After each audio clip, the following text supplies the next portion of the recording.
C'est dans l'église Saint-Méry, au centre de Paris, que je vous présente le passage de l'art roman à l'art gothique.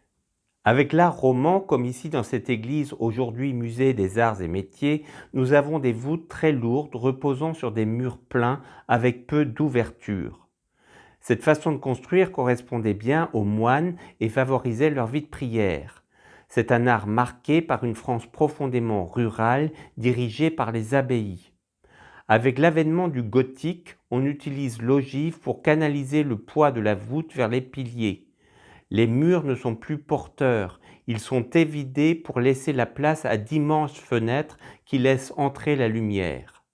Non pas une lumière crue, mais une lumière toute divinisée par l'art du vitrail qui se développe au XIIe siècle.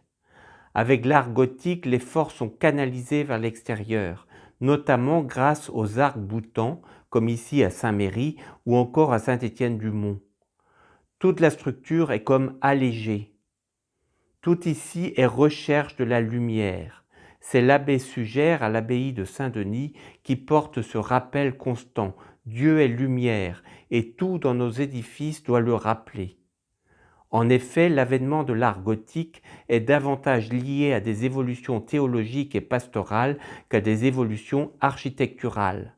On passe d'une église de moines et religieux à une église où les laïcs veulent connaître le contenu de leur foi.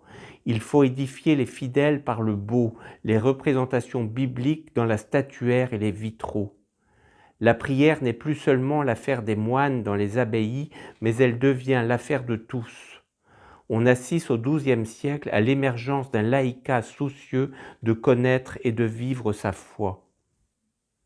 Au XIIe siècle, l'art gothique est le signe d'un profond renouveau religieux né en France qui va se répandre rapidement dans tout l'Occident.